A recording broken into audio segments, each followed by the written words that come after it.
आज का हमारा विशेष टॉपिक मतलब भारत के भूगोल के अंतर्गत है सिंधु की सहायक नदियां जो भारत में है, उसमें सबसे पहले सतलज नदी की बात करने वाला हूं। तो मैं यहीं पर हेडिंग डाल देता हूं, नंबर डाल देता हूं, बल्कि सतलज नदी। सतलज, चूंकि इतिहास भी हमारा पाठ होता है, हमने सिंधु घाटी सभ्यता पढ़ी और सप्त सैंधव प्रदेश के बारे में सुना, और वहां पर उस समय मतलब वैदिक काल में खासकर सतलज नदी का नाम क्या था पूछता है, तो मैं कोशिश करूंगा कि यहीं पर सतलज नदी। तो सबसे पहले होता है इसका उद्गम स्थल कि ये नदी निकलती कहां से है। उद्गम, सतलज नदी का उद्गम। तो अगर कॉमनली पूछे तो आप कहोगे मानसरोवर झील तिब्बत की, तो मैं सीधा लिखता हूं मानसरोवर झील जो कि तिब्बत में है। मानसरोवर झील के समीप राकसताल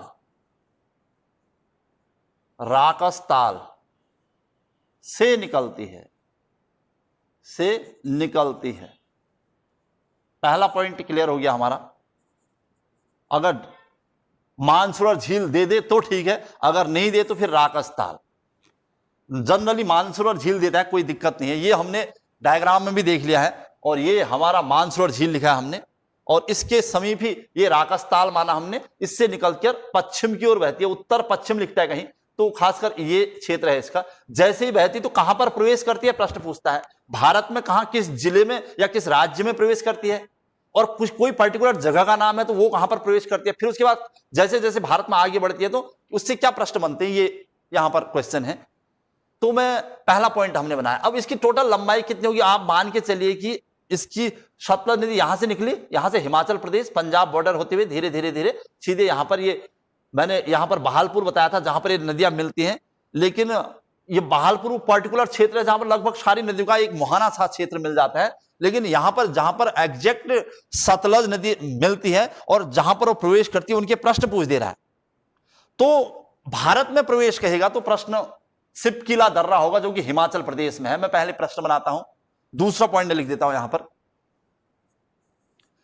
कुल लंबाई, महत्वपूर्ण नदी है, कुल लंबाई सतलज नदी की। अब हमें पता है कि यहां से निकली, यहां हिमाचल वगैरह में प्रवेश करी, पंजाब वगैरह, ये तो भारत की लंबाई होगी, थोड़ा इधर पाकिस्तान की लंबाई होगी।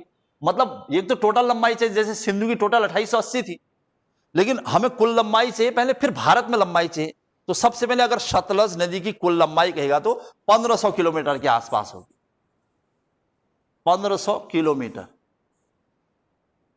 अगर भारत में लंबाई कहेगा तो यहीं पर लिख देता हूं, बल्कि कुल लंबाई यहां पर भारत में लंबाई कहता है तो माना तो लगभग 1150 किलोमीटर है। मतलब भारत पाकिस्तान में भी है वो, और टोटल 1500, और केवल भारत में कहेगा तो 150 किलोमीटर। बाद में हम भारत की नदियों का सीक्वेंस यानी लंबाई के अनुसार लगाएंगे तो वहां पर हमें इसकी जरूरत पड़ेगी, इस वजह से। दो प्रश्न मिल गए, सतलज नदी की टोटल लंबाई। अच्छा, प्रश्न मिलते जा रहे हैं हमें, चूंकि ये शुरुआत है, अभी धीरे धीरे इंटरेस्ट आने लग जाएगा। जो लेट आ रहे हैं मैं उनके लिए फिर से यहां पर थोड़ा सा टॉपिक पे लाता हूं। ये हमारा टॉपिक है सतलज नदी और आज का टॉपिक, लेकिन इससे पहले हमने सिंधु नदी को पढ़ा था। हमें पता है सिंधु की महत्वपूर्ण सहायक है सतलज, जो कि भारत से मिलती है। तो फिर सतलज का प्राचीन नाम क्या था, शतुद्री। दूसरा, उद्गम कहां से है, मानसरोवर झील तिब्बत से, या उसकी जगह पर्टिकुलर राकसताल से। अच्छा, दो पॉइंट अभी तक लिखे। तीसरा पॉइंट, सतलज नदी की कुल लंबाई कहेगा तो 1500 किलोमीटर, भारत में लंबाई कहेगा तो 150 किलोमीटर। अभी तक केवल दो पॉइंट आ रखे हैं मेनली। अब तीसरे पॉइंट की ओर चल रहे हैं, और क्या क्या प्रश्न बनते हैं यहां पर। डायग्राम आता रहेगा अभी सतलज नदी के बारे में। अच्छा, यह प्रश्न पूछा है कि सतलज नदी भारत में कहां प्रवेश करती है, तीसरा पॉइंट बना देते हैं। सतलज सतुद्री, सतलज नदी का भारत में प्रवेश, सतलज नदी का भारत में प्रवेश। वैसे राज्य पूछेगा तो हिमाचल प्रदेश, हिमाचल प्रदेश। बाई चांस राज्य न पूछे या कोई पर्टिकुलर जगह पूछ दे तो फिर प्रश्न अलग हो जाएगा। फिर भी मैं यहीं पर लिख देता हूं सिपकीला दर्रा। सिपकीला, ला मतलब दर्रा ही होता है, वैसे मैं खाली सिपकीला भी लिख दूंगा, समझ जाना है, पास है, हिमाचल प्रदेश में सिपकीला। तो ला का मतलब ही दर्रा, इसलिए अगर मैं सिपकीला दर्रा लिखूंगा तो फिर दो बार हो जाएगा, इसलिए केवल सिपकीला। अगर पर्टिकुलर जगह पूछेगा तो सिपकीला हिमाचल प्रदेश, राज्य पूछेगा तो हिमाचल प्रदेश। रफ स्केच अभी मैं देखता रहूंगा इसके बारे में और क्या प्रश्न पूछते हैं। मतलब सतलज नदी भारत में हिमाचल प्रदेश राज्य में प्रवेश करती है, पहला पॉइंट मिला। अच्छा, कहते हैं कि तिब्बत, जैसे ही तिब्बत खत्म होता होगा, यहां पर एक प्रश्न और है। यहां पर हमने इसको सतलज नदी माना है, ये राकस-ताल माना है। यहां से सतलज नदी जैसे ही आई यहां पर प्रवेश किया है, और ये हिमाचल प्रदेश का राज्य है, और यहां पर शिपकीला दर्रा लिखा है हमने। अब जैसे ही प्रवेश करती है, ये तिब्बत है, चीन का अधिकृत है लेकिन है तिब्बत। तिब्बत और हिमाचल प्रदेश जहां से वो मुड़ती है, वहां पर एक, मतलब जहां पर मुड़ती है वहां पर एक गड्ढ का निर्माण करती है, एक गॉर्ज बनाती है, ये भी बनाती है। तो कहते हैं उसे, वो गॉर्ज क्या, वो बहुत बड़ा गॉर्ज है तो कैनियन हो गया। तो ये प्रश्न पूछा है कि सतलज नदी जहां पर भारत में प्रवेश करती है, वहीं पर तिब्बत और हिमाचल प्रदेश की सीमा पर एक बड़े गड्ढ का निर्माण करती है। तो बड़े गड्ढ को हम लोग कैनियन कहते हैं। मैंने कहा था कि छोटे गड्ढ तो गॉर्ज कहलाते हैं, और अगर बड़ा गड्ढ होगा तो कैनियन कहलाएगा। तो यहां पर एक कैनियन का निर्माण करती है वो, और कैनियन मैंने कहा था आई आकार का होता है, इस टाइप से ये आई आकार ले लेता है वो। इस कैनियन का नाम पूछता है वो, हिमाचल प्रदेश की सीमा पर, तिब्बत में है वैसे वो देखा जाए तो। अच्छा, मैं चौथा पॉइंट बनाने वाला हूं। यहां पर कुछ नए नए प्रश्न भी मिल जाएंगे आपको वैसे। चौथा, सतलज नदी, सतलज नदी तिब्बत और हिमाचल, तिब्बत और हिमाचल की सीमा पर एक गहरे गड्ढ का निर्माण करती है। गहरे गड्ढ जो कि आई आकार का है, लेकिन आई आकार का है तो उसे कैनियन कह देते हैं। ध्यान रखना, मैंने गड्ढ और गॉर्ज और कैनियन में बहुत ज्यादा अंतर नहीं है। बड़ा गड्ढ होगा, आई आकार ले लेगा तो गॉर्ज कहलाएगा, और खाली आई आकार का नहीं होगा, बड़ा गड्ढ होगा तो उसे गॉर्ज कहेंगे, तो उसे कैनियन कहा जाता है। इस वजह से मुझे ये शब्द देना है कि सीमा पर एक गहरे गड्ढ यानी आई आकार का निर्माण करती है, निर्माण करती है, जिसे, मतलब जो सतलज नदी बनाती है तिब्बत और हिमाचल प्रदेश की सीमा पर, उसे कहते हैं नारो खोरसन कैनियन। मैं लिखता हूं यहां पर उसे, बल्कि मैं कलर चेंज कर देता हूं ताकि आपका, नारो खोरसन, नारो खोरसन कैनियन। बस आपके दिमाग में इतना प्रश्न रहना चाहिए कि नारो खोरसन कैनियन का निर्माण कौन सी नदी करती है, तो सतलज नदी। बस ध्यान रखना, कहां, तिब्बत में है वैसे, तिब्बत और हिमाचल की सीमा पर लिख देता है कभी कभी। ये है नारो खोरसन, ये इसलिए याद किया जाता है इसको, इसलिए प्रश्न लाया मैं यहां पर, क्योंकि इसको, मतलब जो नारो खोरसन कैनियन है, इसे भारत का ग्रैंड कैनियन कहते हैं। एक प्रश्न है इस पर, तब मैंने ये प्रश्न कहीं देखा था, इस वजह से मुझे यहां पर ध्यान, इसको नहीं तो हम लोग नॉर्मली लिखाते नहीं है, नोट करके लिखा, अब लिखाना पड़ेगा इसे, कि नारो खोरसन, नारो खोरसन को भारत का ग्रैंड कैनियन, कैनियन तो मैंने बताया ही था आपको, ग्रैंड कैनियन कहा जाता है। जिसने उस दिन की क्लास मिस किया, हो सकता है उसको दिक्कत हो ये समझने में प्रश्न को, लेकिन वैसे नॉर्मल है प्रश्न है। मैंने कैनियन का मतलब समझा था कि आई आकार का गड्ढा होता है, और विश्व का सबसे बड़ा कैनियन कहां है, मैंने कहा था उत्तरी अमेरिका में, उसका नाम है ग्रैंड कैनियन, जो कि विश्व का सबसे बड़ा कैनियन। और ऐसे ही भारत का ग्रैंड कैनियन किसे कहते हैं, तो भारत का ग्रैंड कैनियन इसको कहते हैं, चूंकि हिमाचल प्रदेश और तिब्बत की सीमा पर है, इस वजह से भारत का कैनियन, क्योंकि तिब्बत का अस्तित्व रहा नहीं, तिब्बत पर चीन ने अधिकार कर लिया, अधिकृत हो चुका है, इस वजह से भारत का ग्रैंड कैनियन कहते थे इसको। प्रश्न ध्यान से देखिएगा, महत्वपूर्ण प्रश्न माना जाता है। सतलज नदी बनाती है तिब्बत और हिमाचल की सीमा पर, इसलिए तिब्बत का अस्तित्व समाप्त है, इस वजह से इसका लिए भारत का ग्रैंड कैनियन कहा जा रहा है इसको। अच्छा, अब तक 4 प्रश्न, एक नोट खास पॉइंट था, सतलज नदी का डिटेल चल रहा है। सतलज नदी चूंकि हिमाचल प्रदेश में, पंजाब में बहुत बड़ी भूमिकाएं निभा रही है, आपको पता है। और सतलज नदी जगह का कहां पर मिलती है, किस राज्य में प्रवेश करती है, ये सब हमारे पास है। अच्छा, एक प्रश्न पूछा था कि सतलज नदी राकसताल से किस दिशा में निकलती है। अगर राकसताल की बात करूंगा, किस दिशा में निकलती है, पूरब, पश्चिम, उत्तर, दक्षिण, आप समझना। नॉर्मली 4 दिशाओं की बात करेगा इसमें, तो हम अनुमान लगा देंगे ये पूरब, पश्चिम, उत्तर, दक्षिण। वैसे तो पश्चिम है, और डीपली पूछेगा तो वैसे जैसे ये है, ये उत्तर की तरफ जाती है, यानी उत्तर पश्चिम की तरफ जाती है, जैसे सिंधु जाती थी, तो इसकी भी लोकेशन एग्जैक्ट वैसी ही रहेगी। इस वजह से बहुत ज्यादा नहीं, बल्कि पश्चिम आप मान के चले, राकसताल से या मानसरोवर झील से। अच्छा, ये प्रश्न नहीं बनाने जा रहे हम, बस बता रहा था आपको कैसे प्रश्न बना रहा है आजकल। 5वें पॉइंट की तरफ जाते हैं, और क्या प्रश्न बन रहे हैं सतलज नदी से। अब इसकी कोई सहायक नदियां हैं, इस पर कोई डैम वगैरह बना हुआ है, और मतलब कहता है कि भाखड़ा नांगल बांध का नाम आपने सुना होगा। सतलज नदी जैसे ही भारत में प्रवेश करती है तो हिमाचल प्रदेश में इस पर एक कृत्रिम झील बनाई गई, आर्टिफिशियल लेक बनाई गई। तो सतलज नदी पर एक कृत्रिम झील है जिसे गोविंद सागर झील कहा जाता है, और गोविंद सागर झील भारत की सबसे बड़ी कृत्रिम झील का उदाहरण है। तो मैं एक प्रश्न बनाता हूं, पहले खास पॉइंट है ये भी, 5वां पॉइंट, सतलज नदी पर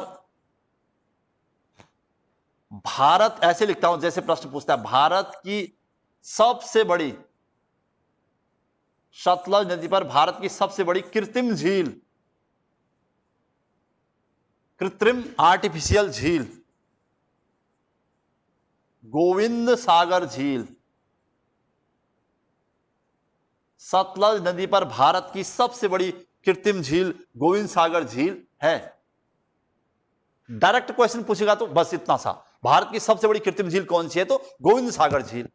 किस नदी पर है, अब प्रश्न है कि कहां है, ऐसे प्रश्न बनाया था कि किस राज्य में है, जैसे पूछ दिए पंजाब में, हरियाणा में, हिमाचल प्रदेश में, और कृत्रिम सागर झील, और तब दिक्कत होगी आपको।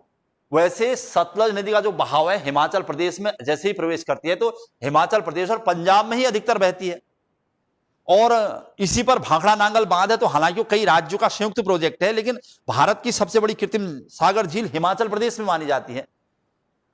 हालांकि ये भी बॉर्डर में होने को, मैं यहां पर इसी को थोड़ा सा और बनाने जा रहा हूं। 5वां पॉइंट जो चल रहा था, सतलज नदी पर भारत की सबसे बड़ी कृत्रिम झील गोविंद सागर झील है, जो हिमाचल, राज्य एक पूछेगा तो हिमाचल आ जाएगा, लेकिन ये हिमाचल और पंजाब के बॉर्डर में है, जो हिमाचल राज्य में है, लिख देता हूं सीधा, राज्य में है। और अगर ऐसे प्रश्न बनाए तो हिमाचल प्रदेश तथा पंजाब की सीमा पर है, की सीमा पर है। अगर ऐसे प्रश्न बनाए तो मैं जबरदस्ती इसको डाल दिया, राज्य अगर पूछे तो हिमाचल पहले आएगा नाम। तो गोविंद सागर झील अगर कभी जैसे लेक पड़ेगी तो हमें भारत की सबसे बड़ी कृत्रिम झील प्रश्न मिल गया होगा आपको। ये सतलज नदी से प्रश्न बनाते जा रहे हैं हम लोग, आगे बढ़ते जा रहे हैं, और ये 5वां महत्वपूर्ण प्रश्न था। एक राज्य कहेगा तो हिमाचल प्रदेश। अब आगे 6ठे प्रश्न की तरफ जा रहे हैं। इसका मतलब सतलज नदी हिमाचल प्रदेश में प्रवेश करिए और वहां पर इस पर कृत्रिम सागर झील बनी है। अच्छा, अब जैसे ही आगे बढ़ेगी पंजाब बॉर्डर में आने वाली है। 6ठा पॉइंट बनाते हैं, सतलज नदी पर, सतलज नदी पर भाखड़ा नांगल बांध, बचपन से ही सुना होगा आपने, भाखड़ा नांगल। डायरेक्ट क्वेश्चन तो ये है, भाखड़ा नांगल बांध है, बस मैंने सीधा लिख दिया अभी कि किस नदी पर है, सतलज नदी पर। अब ये नहीं लिखा कि कहां है। उत्तराखंड पीसीएस में और कहीं और भी प्रश्न देख रहा था कि भाखड़ा नांगल बांध कितने राज्यों की संयुक्त परियोजना है। कभी ये पूछा भाखड़ा नांगल बांध का उद्घाटन किसने किया था। तो जो ये नदी परियोजना है, इस पर नदी परियोजना है, उन दिनों बड़े बांध बनाने का कॉन्सेप्ट जब आया था धीरे धीरे, और जो बड़े बांध परियोजना है, नदी जल विद्युत परियोजना है, इनको बहुत महत्वपूर्ण स्थान दिया जाता था। पंडित जवाहरलाल नेहरू ने भी कहा था कि जो बड़ी बांध परियोजना है भारत की, तो वो अपने आप में बहुत बड़ा योगदान देती हैं। तो भाखड़ा नांगल बांध उनमें से एक है, यानी भारत की आजादी के बाद जिसका निर्माण किया गया 1958 में, पंजाब में है, मैं सीधा लिख देता हूं, पंजाब राज्य में है। जहां जहां कंफ्यूजन करा रखे मैं सब वैसे ही पॉइंट बना दे रहा हूं ताकि आपको बाद में दिक्कत ना हो। अब है तो पंजाब राज्य में, लेकिन और किस राज्य की परियोजना पूछेगा तो नोट करके प्रश्न बना देता हूं। भाखड़ा नांगल बांध मतलब बड़ी जल विद्युत परियोजना है, तो इसके बिजली पैदा करने के अलावा सिंचाई वगैरह सभी कामों में इसका यूज हो रहा था। भाखड़ा नांगल बांध परियोजना अगर पूछे, बांध परियोजना कभी पूछता है इनमें से किस राज्य का संयुक्त प्रोजेक्ट नहीं है। अब वहां पर जहां पर भारत की बात करूंगा, वहां पर जहां हरियाणा भी है, पंजाब भी दिख रहा है, हिमाचल भी है, राजस्थान भी है, उत्तर की तरफ जम्मू कश्मीर भी है। और अब इनमें से कौन सा राज्य नहीं है पूछेगा तो भाखड़ा नांगल बांध परियोजना पंजाब में तो होगा ही, पंजाब कौमा और कौन से राज्य पूछेगा इसमें। तो आपको ध्यान रखना चाहिए पंजाब के आसपास यानी हिमाचल होगा ही, क्योंकि हिमाचल पहले है, सतलज नदी पहले वहां आती है। दो राज्य हो गए पंजाब हिमाचल। अब बचे हरियाणा और राजस्थान जो कि एकदम पास हैं। इन राज्यों की योजना है नहीं तो हरियाणा होगा और राजस्थान भी होगा। राजस्थान में जो सूखाग्रस्त क्षेत्र है, थार मरुस्थल का क्षेत्र, उसको हरा भरा करने के लिए भी कहीं ना कहीं ये बनाया गया था। तो कितने राज्य आ गए, पंजाब, हिमाचल प्रदेश, हरियाणा और राजस्थान की संयुक्त परियोजना है, संयुक्त परियोजना है। मतलब अगर बांध पूछे तो पंजाब में, अगर किनकी संयुक्त परियोजना है, इन चार राज्यों की, ये ध्यान रखना आप। कौन सा राज्य नहीं है ये सब ध्यान रखना है आपको। तो ये पंजाब, हिमाचल, हरियाणा और राजस्थान, जो इसके नजदीक है वो जम्मू कश्मीर है उत्तर की तरफ, तो वो राज्य नहीं होगा इसमें, या पश्चिमी उत्तर प्रदेश यानी यूपी नहीं होगा इसमें, और तो सब दूर दूर है, अनुमान लग सकता है।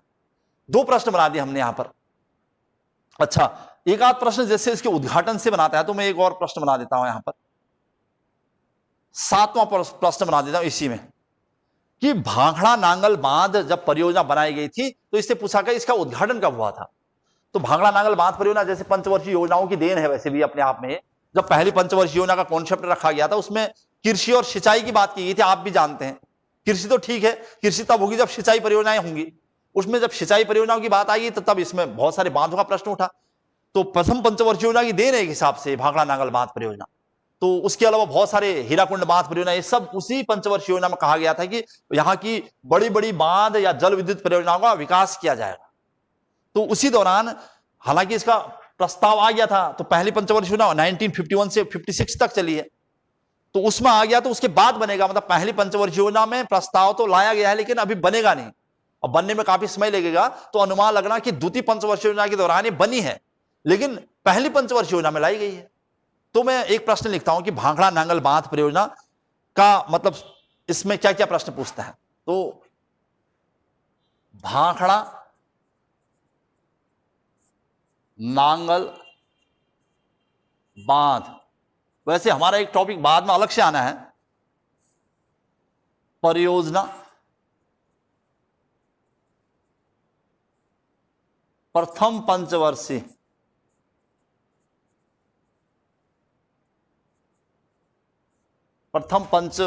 योजना के प्रस्तावों के अंतर्गत भाखड़ा नांगल बांध परियोजना प्रथम पंचवर्षीय योजना के प्रस्ताव के अंतर्गत बनाया गया था। अभी पूरा नहीं हो पाएगा अभी मतलब, लेकिन बात थी अगर खाली पंचवर्षीय योजना की बात रहती तब हमें सोचना पड़ेगा, तो इसलिए प्रथम पंचवर्षीय योजना में बहुत सारे बांध की बात कही गई। अच्छा, बात हो रही थी सतलज नदी की केवल। अब सतलज नदी को पढ़ते पढ़ते हम यहां पर पहुंच गए। अच्छा, इससे और जो प्रश्न बनाना है कि सतलज नदी जैसे ही आगे बढ़ेगी, मतलब पंजाब, हरियाणा, इन इतने राज्यों को सींचती हुई जाएगी, तो उसमें एक तो आ गई गोविंद सागर झील, दूसरा हो गया भाखड़ा नांगल बांध। अब इसके अलावा जैसे सतलज नदी जब हिमाचल में जाती होगी तो हिमाचल में कोई न कोई जल विद्युत परियोजनाएं और भी होंगी, ये तो बड़े नाम है, झील या बांध, कोई छोटी मोटी जल विद्युत परियोजना होगी खासकर हिमाचल प्रदेश में, तो पहले उसे भी निपटा देता हूं। 8वां प्रश्न, सतलज नदी पर, सतलज नदी पर हिमाचल प्रदेश में, हिमाचल प्रदेश में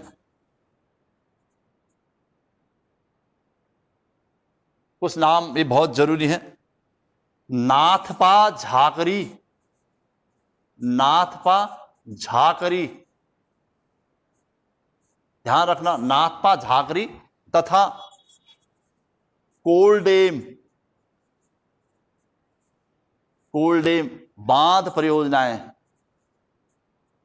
बांध परियोजनाएं हैं।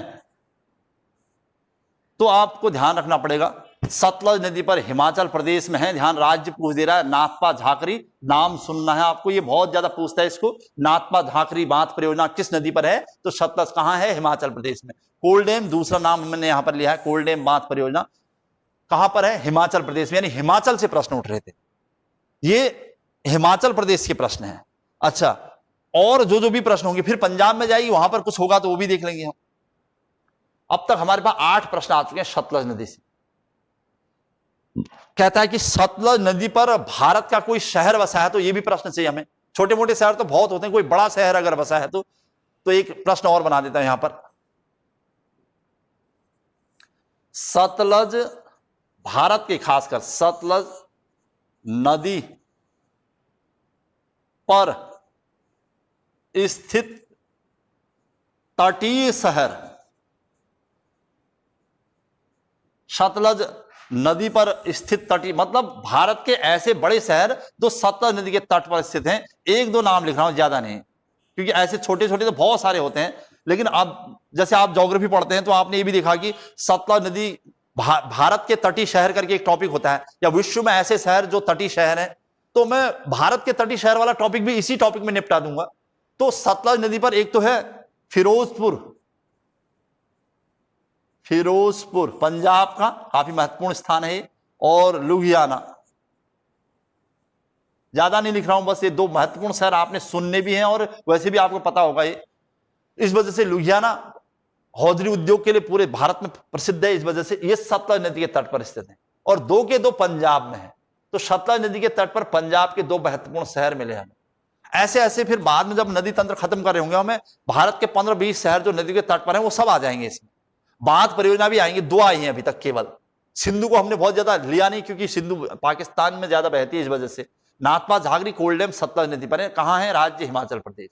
भांगड़ा नांगल बांध कहां है पूछेगा तो पंजाब में है, किस? तो सतलज नदी पर। इसके अलावा इसमें मैंने गोविंद सागर झील पूछेगा, झील भी आ रही है, बांध भी आ रहे हैं, और परियोजना भी आ रहे हैं, सब कुछ एक साथ चल रहा है, और तटीय शहर भी आ रहे हैं। नदियां कहां जा रही, कहां गिर रही, ये भी आ रहा है, उनकी लंबाई भी आ रही है, सब एक साथ चल रहा है। ध्यान रखिएगा, आराम से एक टॉपिक हो जाए एक दिन में तो काफी है। तो मैं आगे बढ़ रहा हूं, अब सतलज नदी से प्रश्न बना रहा था। जैसे ही सतलज नदी पंजाब में प्रवेश करती है तो कुछ और बांध परियोजनाएं या कुछ न कुछ होगा वहां पर भी। ये तो हिमाचल की थी, दोनों की 2। अच्छा, प्रश्न पूछता है कि सतलज नदी की कोई सहायक नदी है कि नहीं। तो एक प्रश्न और बना देता हूं कि सतलज की जो डायरेक्ट सहायक है, 9वां प्रश्न या 10वां प्रश्न बना देता हूं। सतलज, क्योंकि इसका जिक्र भी यहां पर आना है, सतलज की सबसे महत्वपूर्ण, सतलज की सबसे महत्वपूर्ण सहायक नदी, सहायक नदी ब्यास है, ब्यास नदी है। अब प्रश्न है कि ब्यास नदी को हमने सिंधु की भी सहायक माना है। एक्चुअल में ब्यास नदी का कुछ पानी, अभी मैं इसका रफ स्केच बनाऊंगा, ब्यास नदी डायरेक्टली सतलज में मिलती है, और उसकी कुछ जलधाराएं जब अपने डेल्टाई क्षेत्र में फैल जाती हैं तो फिर वो सिंधु में मिल जाती है। इस वजह से सिंधु की तो इनडायरेक्ट टाइप की सहायक है, लेकिन सतलज की डायरेक्ट सहायक है ब्यास नदी। इसके लिए अभी स्केच बनाता हूं मैं, लेकिन तब तक मैं एक प्रश्न बनाता हूं कि सतलज की सबसे महत्वपूर्ण नदी ब्यास है। और अब ये मिलती कहां होगी, कहां से निकलती होगी, ब्यास नदी को अलग से कवर कराना है मैंने, लेकिन एक रफ स्केच पहले हो जाए। जैसे अगर ऐसे प्रश्न बनाता है कहां पर मिलती है ब्यास, यहीं पर इसको कवर कर देता हूं मैं रफ स्केच के लिए। जैसे भारत के मैप में चलते हैं कि कहां पर मिलती होगी, तो केवल ये वाला मैप देखना है आपको, बस इतना सा, ये पोर्शन, बस इससे हमारा काम हो जाएगा।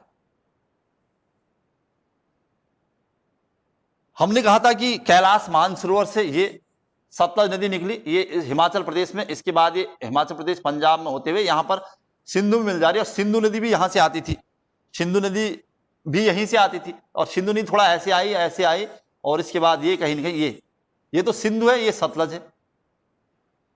अब इसने कहा कि सतलज की सहायक है ब्यास।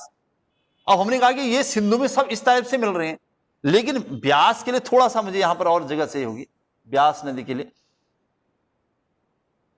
तो ब्यास सतलज तो हमने ऐसे मिला दी ये। अब कह रहे हैं कि ब्यास सतलज की सहायक है। अब ब्यास सतलज की सहायक है तो वहां पर एक और कलर लेना पड़ेगा। ये देखिए, तो ब्यास नदी यहीं पर से ब्यास, ये क्षेत्र ये यहां पर मिल जाती है, ये उसके बाद थोड़ा कुछ इसकी जलधाराएं जैसे फैलती हैं तो फिर यहां मिलती है इस क्षेत्र में, बहालपुर क्षेत्र में। तो इसलिए पहले इसकी सहायक मानी जाती है। हमारे वहां इसका यूज इसलिए महत्वपूर्ण है ब्यास नदी का। ब्यास डायरेक्ट सतलज की सहायक कहां पर मिलती है वो मैं अभी प्रश्न बना रहा हूं। उसके बाद यहीं पर जहां पर मिलती है, यहां से केनाल निकाली गई, इंदिरा गांधी केनाल, भारत की सबसे बड़ी केनाल मानते हैं हम इसको। ये थार मरुस्थल है भारत में। थार मरुस्थल को सींचने के लिए जहां पर ब्यास सतलज से मिलती है, वहां से एक नहर निकाली गई जिसे इंदिरा गांधी नहर कहते हैं, और भारत की सबसे बड़ी नहर है। इस वजह से हम प्रश्न लिखने वाले हैं कि ब्यास नदी निकली कहां, वो अलग से टॉपिक है, लेकिन कहां पर मिलती है वो सतलज की सहायक है इस वजह से।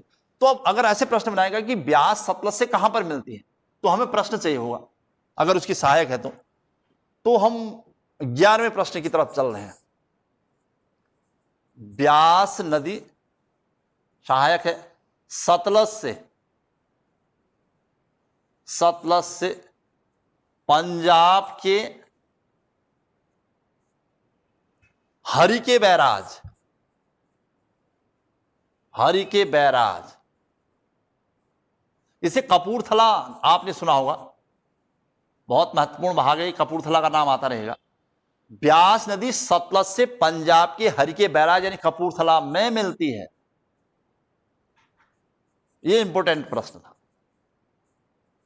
11वां प्रश्न, तो मतलब यहां पर कपूरथला है कुल मिला के, जो मैंने यहां पर जगह छोड़ी है यहां पर, इसका मतलब ये कपूरथला है पंजाब का।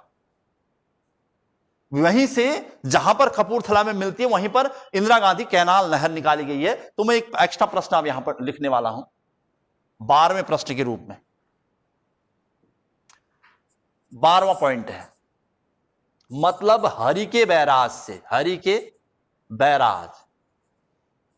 उसे हरिके बैराज नाम से ही जानते, काफी फेमस है हरिके बैराज क्षेत्र। हरिके बैराज से भारत की सबसे बड़ी नहर, और इसका नाम है Indira Gandhi canal.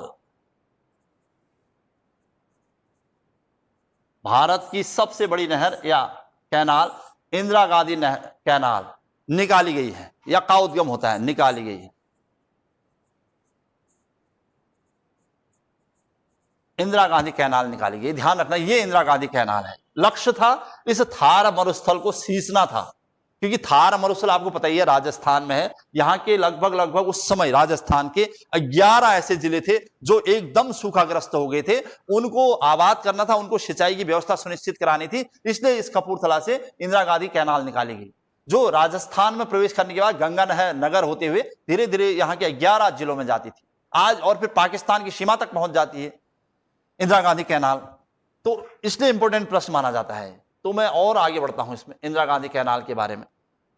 Rough sketch में अगर हमने देखना था तो हम ऐसे देख रहे हैं इसको। इंदिरा गांधी कैनाल आप देखोगे इस भारत के मानचित्र में, कहीं पर मैंने जहां भारत का मानचित्र बनाया था तो वहां पर आपको यहां पर ऐसे, ये जो डायग्राम में अगर देखा जाए तो यहां पर ब्यास नदी मिली है, यहीं से इंदिरा गांधी कैनाल निकाला गया। पूरा इस थार मरुस्थल को सींचने के लिए पाकिस्तान की सीमा तक है इंदिरा गांधी कैनाल, बस इस क्षेत्र में सिंचाई की व्यवस्था कराई गई है।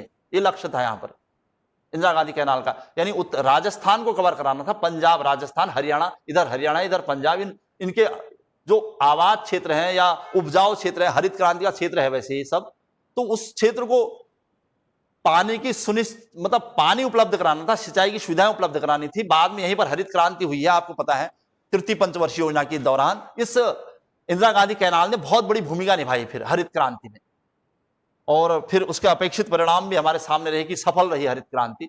तो इंदिरा गांधी कैनाल का महत्व क्या है, क्या प्रश्न बनाता है उससे, तो राजस्थान, पंजाब, हरियाणा, उसके जो सीमावर्ती क्षेत्र है उनको सिंचाई की सुविधा उपलब्ध कराना हरित क्रांति वाले क्षेत्र में। अच्छा, इससे प्रश्न और क्या बना, जैसे इंदिरा गांधी कैनाल कहते हैं भारत की सबसे बड़ी कैनाल है, तो कितनी बड़ी है, थोड़ा ये प्रश्न, या किस राज्य को विशेषकर सिंचाई की सुविधा उपलब्ध करानी थी, मेनली राजस्थान के सूखाग्रस्त क्षेत्र को। अच्छा, दूसरा प्रश्न, इंदिरा गांधी कैनाल की कुल लंबाई भी पूछा था, इसका उद्गम कहां से होता है, तो हरिके बैराज ऑप्शन में हो तो कपूरथला, और लगभग 649 किलोमीटर की लंबाई है इस हरिके बैराज की, सॉरी इस इंदिरा गांधी कैनाल की। एक लाइन एक्स्ट्रा डाल देता हूं ताकि आपका ध्यान रहे, 12वां और 13वां पॉइंट बना देता हूं। इंदिरा गांधी के नाम पर इंदिरा गांधी नहर की कुल लंबाई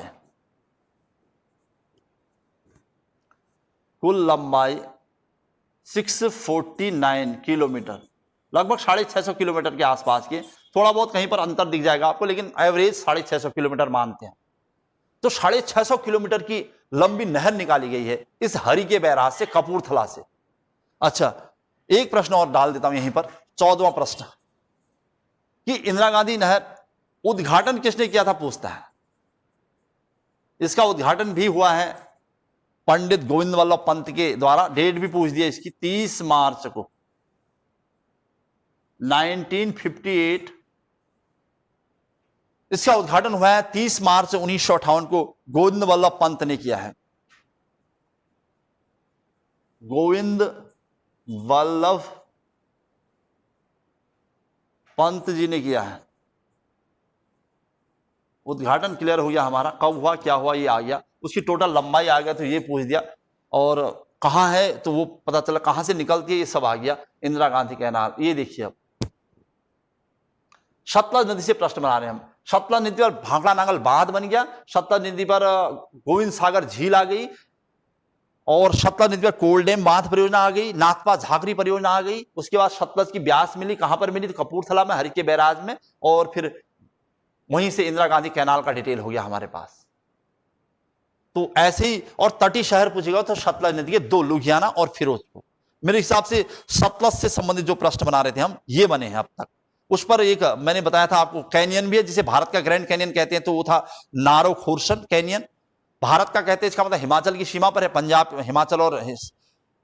हिमाचल और तिब्बत की सीमा पर। कहां पर भारत में प्रवेश, शिपकिला दर्रे में। कहां से निकलती है, तो राकसताल से। टोटल लंबाई 1500 और भारत में 150 किलोमीटर। ये सतलज नदी से संबंधित प्रश्न थे।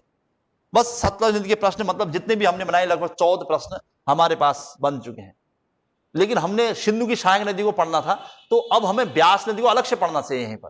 हालांकि मैंने लिख दिया ब्यास नदी के बारे में, लेकिन फिर भी जैसे उद्गम कहां हुआ, कोई परियोजना है उस पर, तो वो आएगा, इस वजह से अलग से हेडिंग डाल देता हूं, ब्यास नदी। व्यास नदी नाम से पता चल जाएगा, जैसे इसका उद्गम लिख रहे होंगे। लेकिन हमें बताया कि हमने वैदिक काल में ब्यास नदी का कुछ नाम भी पढ़ा होगा, तो यहीं पर मिल जाएगा, तो हमें और सही हो जाएगा। इन सब के नाम भी चाहिए हमें। अच्छा, वैदिक काल में विपाशा व्यास को कहते थे, तो मैं यहां पर लिख देता हूं, विपाशा व्यास नदी। उद्गम पूछेगा तो नाम ही से पता चल रहा है, व्यास कुंड होगा। वैसे कई जगह अलग अलग लिखा है, लेकिन व्यास कुंड है इसका। तो ये एक छोटी मोटी नदी है जो कि सतलज की सहायक है, और कुछ धाराएं सिंधु में मिल जाती है, इसलिए सिंधु की सहायक भी मानी जाती है। और ये रोहतांग दर्रे के समीप से निकलती है, रोहतांग दर्रे के समीप व्यास कुंड से, इसलिए नाम व्यास पड़ा है।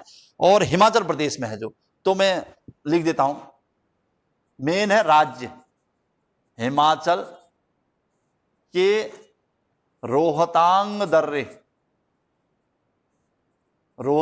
दर्रे के समीप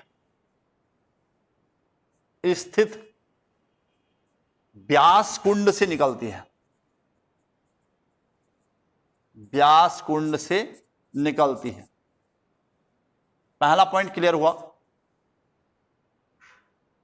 अच्छा, इसके अलावा प्रश्न व्यास नदी से हमने लिखा है ये सतलज की सहायक है, अब लिखने की जरूरत नहीं है। कहां पर मिलती है ये भी पता चल गया हमें, कपूरथला में।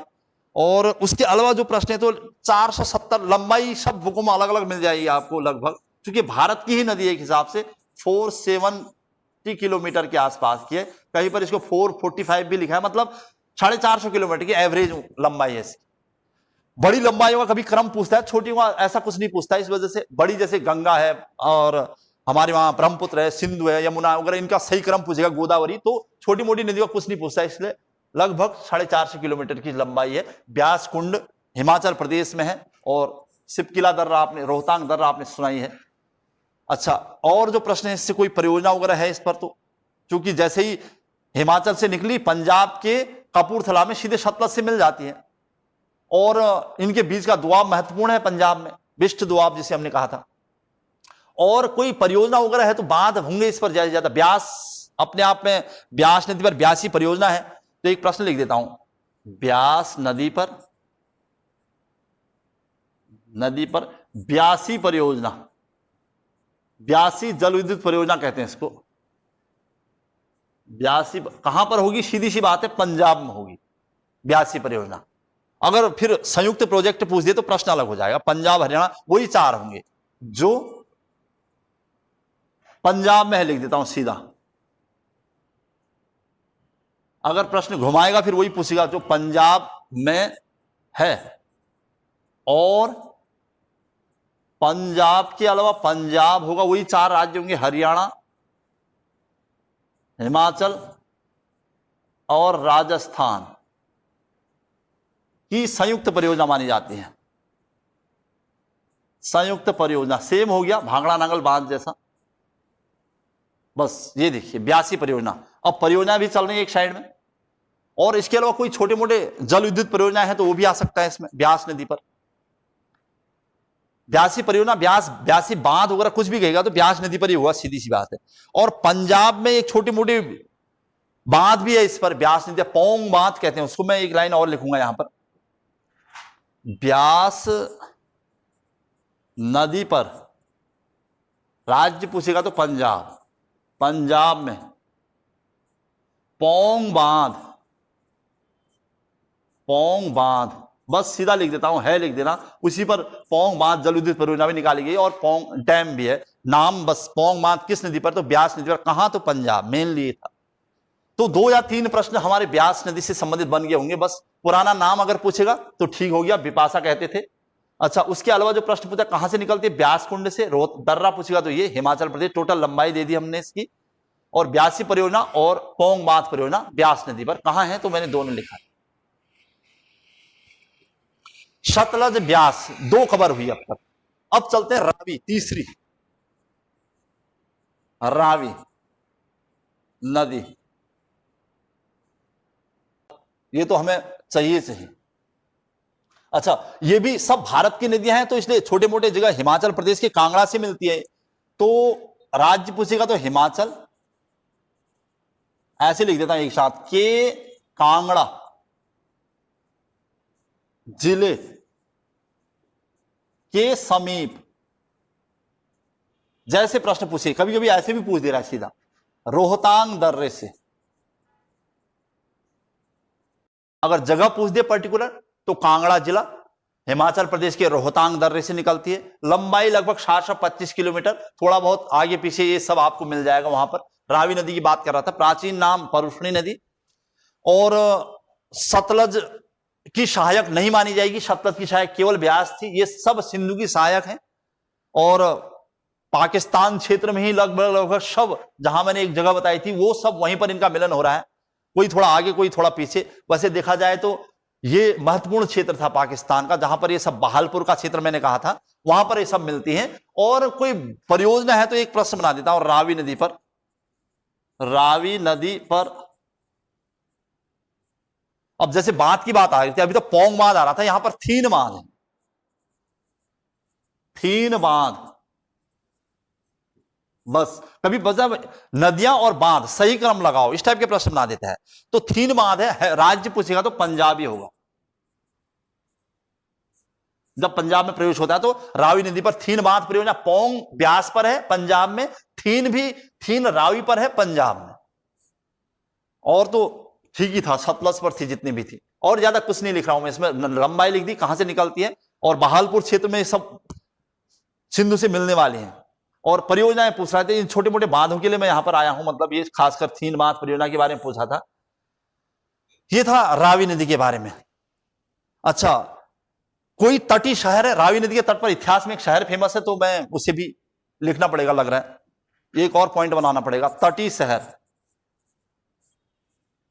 तटीय शहर काफी फेमस है, जिस एक तो आपका हिमाचल प्रदेश का चंबा है, हिमाचल प्रदेश का। अच्छा, दूसरा है लाहौर, पाकिस्तान का। आपको ध्यान होगा भारतीय राष्ट्रीय कांग्रेस का 1929 का लाहौर अधिवेशन, जो कि काफी फेमस रहा था, इसी रावी नदी के तट पर है क्षेत्र, और इसलिए मैंने इसको लिखाना भी जरूरी था। ठीक है, रावी नदी के तट पर लाहौर है। तो ये था रावी नदी के बारे में। सतलज, ब्यास, रावी। अब आ रही है सिंधु की सबसे महत्वपूर्ण सहायक नदी चेनाब। सतलज, ब्यास, रावी, चेनाब और झेलम, यानी चौथा नाम चेनाब, या कहीं पर आपको चिनाब लिखा हुआ दिखेगा। अब हमें इसका प्राचीन नाम से अस्किनी, अस्किनी, अस्किनी इसका प्राचीन नाम है। अच्छा, उसके अलावा जैसे उद्गम, वैसे सही कहूं तो सिंधु की सबसे महत्वपूर्ण सहायक यही है। मान के चले कि भारत से जो भी 5 नदियां मिलती हैं सिंधु में, वो सब कहीं ना कहीं चेनाब में मिली होती हैं, तब चेनाब नदी मिलती है सिंधु में। तो डायरेक्ट सहायक तो केवल चेनाब है, और चेनाब वैसे भी महत्वपूर्ण है, ये सिंधु की सबसे बड़ी सहायक मानी जाती है। और फिर हिमाचल प्रदेश से भी इसका मतलब उद्गम भी हिमाचल प्रदेश से होता है, जैसे अन्य का हो रहा था। कहीं पर आपको लाहौल स्फीति के निकट, जैसे हिमाचल उद्गम लिखता हूं, हिमाचल के ये जगह दे देता कहीं, लाहौल स्फीति पर्यटन स्थल है हिमाचल प्रदेश का, लाहौल स्फीति के निकट। कभी ये जगह नहीं देगा, ये दे देगा बारा लाचा ला, दर्रा है, ये काफी फेमस भी है इस वजह से। अब दर्रा नहीं लिखूंगा, हिमाचल प्रदेश के लाहौल स्फीति देगा तो ठीक है, अगर लाहौल स्फीति नहीं देगा तो बारा लाचा ला दर्रा देगा। यहां से निकलती है, से निकलती है। और तो और यहां से संभवतः 2 नदियां निकलती हैं, बताते हैं। वो जब 2 नदियां मिल जाती हैं तब जाके चेनाब बनती है। हालांकि ये सिंधु की सबसे बड़ी सहायक नदी बन जाती है, तो हिमाचल प्रदेश में इसको एक लाइन और मुझे लिखना पड़ेगा यहां पर, हिमाचल प्रदेश में इसे चेनाब नहीं कहते वैसे, हिमाचल प्रदेश में इस नदी को चंद्र तथा भागा, 2 जलधारा हैं, चंद्र तथा भागा, इस नाम से लिखता है। कहीं पर आप जब पढ़ रहे होगे तो आपको पता चल जाएगा कि हिमाचल प्रदेश में चंद्र और भागा हैं, नाम से जाना जाता है, नाम से जाना जाता है। अब जाना क्या जाता है, मतलब जहां से निकल रही होती है लाहौल स्फीति, वहां से 2 जलधाराएं मिलती हैं, चंद्र और भागा। अब बाद में चंद्र और भागा आपस में मिल जाती हैं, तो एक लाइन में वैसे लिख देता हूं, वैसे इतना बहुत डीप जरूरत नहीं है। तो चंद्र प्लस भागा का संगम, मतलब ये जो छोटी नदियां हैं जो निकल रही होती है एक्चुअल जिस स्थान से, वो संगम बनाती हैं चंद्र और भागा। तो हिमाचल प्रदेश के तंडी में इनका संगम होता है, संगम तंडी नामक स्थान पर होता है, नामक स्थान पर होता है।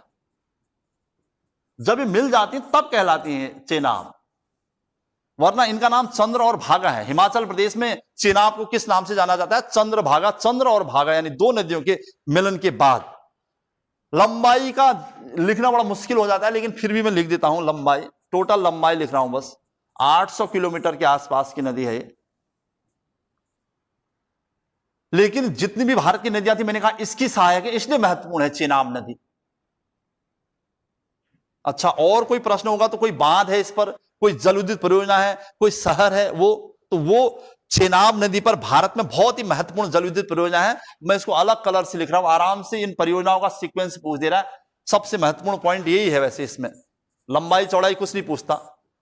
तो चेनाब नदी पर नदी पर, इनको ध्यान रखना आप, कौन कौन सी जल विद्युत परियोजना है और कहां है। तो ये 3-4 नाम आने वाले हैं। पहला है यहां पर दुलहस्ती, आपने भी सुना होगा, ज्योग्राफी जरूर पढ़ी होगी। दुलहस्ती जल विद्युत परियोजना, ये देखिए महत्वपूर्ण जल विद्युत परियोजनाओं में राज्य भी लिखना पड़ेगा। दुलहस्ती जम्मू कश्मीर, और सलाल, सलाल बगलिहार, बगलिहार, देखो इंपोर्टेंट जल विद्युत परियोजना है सब की सब। इस वजह से मैं टॉपिक को ऐसे थोड़ा सीरियसली ले रहे हैं हम लोग, सीक्वेंस के हिसाब से ले रहे हैं ताकि सारे प्रश्न एक साथ आ जाएं। और पाकल दुल नया बना है, पाकल दुल, ये सब जल विद्युत परियोजनाएं हैं। चेनाब नदी पर, यहां पर लिख देता हूं जल विद्युत परियोजनाएं, ये सब जल विद्युत परियोजनाएं हैं। तो ये सब की सब कहीं ना कहीं जम्मू कश्मीर में है। अब ये उत्तर की तरफ चली गई नदियां, धीरे धीरे मिलनी सब सिंधु में है, लेकिन ये जहां से निकली मतलब हिमाचल प्रदेश से नॉर्थ वेस्ट की तरफ निकली और जम्मू कश्मीर पहुंच गई। ये महत्वपूर्ण जल विद्युत परियोजना है चेनाब नदी पर, ध्यान रखना। अब बहुत सारी जल विद्युत परियोजना आ गई हमारे पास, थीन बांध, पोंग बांध, और उसके अलावा हमने पढ़ी थी नाथपा झाकरी कोल्डेम बांध परियोजना, और चीज अलग थी, 4 इसमें आ गई एक साथ। ये महत्वपूर्ण नाम है 4। झेलम, झेलम नदी, झेलम भी कहीं ना कहीं चेनाब में ही मिल जाती है, और तब जाके चेनाब सिंधु में मिलती है, तो सब के सब सिंधु की सहायक कहलाती हैं। अब झेलम, वितस्ता प्राचीन नाम देखता हूं पहले, वितस्ता झेलम नदी का प्राचीन नाम है। उद्गम, अब और उत्तर की तरफ जा रहे हैं हम, मतलब भारत के मानचित्र में हम और उत्तर की तरफ जा रहे हैं। अभी तक हिमाचल से उद्गम हो रहा था लगभग, अब हिमाचल नहीं बल्कि जम्मू कश्मीर से ही उद्गम होगा। और झेलम नदी के तट पर श्रीनगर है, आपको पता होना चाहिए, ये वैसे प्रश्न बना देता है। तो झेलम नदी का उद्गम मतलब या तो बेरीनाग झरने के समीप कहता है, शेषनाग झील से, तो अगर वैसे पूछेगा तो जम्मू कश्मीर होगा। आप जम्मू कश्मीर स्थित, कभी कई कई जगह पूछ दे रहा है यहां पर। वैसे नॉर्मल राज्य पूछेगा तो जम्मू कश्मीर, अगर वहां पर जगह का नाम पूछेगा तो बेरीनाग झरना कहता है, बेरीनाग। मैं ऐसे लिख देता हूं, जम्मू कश्मीर स्थित बेरीनाग झरने के समीप शेषनाग झील, ये दे दे रहा है जगह का नाम, शेषनाग झील से निकलती है। प्रश्न बन गया हमारा, कहां से निकलती मेन जगह, तो जम्मू कश्मीर की नदी है, शेषनाग झील से इसका मूल उद्गम होता है। अच्छा, जैसी बहती है तो जम्मू कश्मीर राज्य तो बहेगी बहेगी, इसकी सहायक नदियां भी अभी जैसे किशन गंगा वगैरह। झेलम से एक आध प्रश्न और बताया, कोई परियोजना इस पर है? या श्रीनगर, एक बार प्रश्न पूछा था कि श्रीनगर झेलम नदी के किस तट पर है? श्रीनगर झेलम नदी के, जैसे उत्तर दक्षिण या कभी दाएं बाएं इस टाइप के प्रश्न पूछता है। अगर ऐसा प्रश्न पूछता है तो दाएं तट पर है, राइट हैंड साइड पर है, दाएं तट पर है। झेलम नदी का खासकर कश्मीर में बहुत बड़ा योगदान है इस पर, इसी के आसपास मतलब वहां पर कई वो हैं पर्यटन स्थल हैं झेलम नदी के तट पर, श्रीनगर है मतलब मान के चलिए। तो एक प्रश्न और बनाता हूं झेलम से, झेलम नदी पर मतलब उसी के पानी से, झेलम नदी पर अब श्रीनगर के समीप,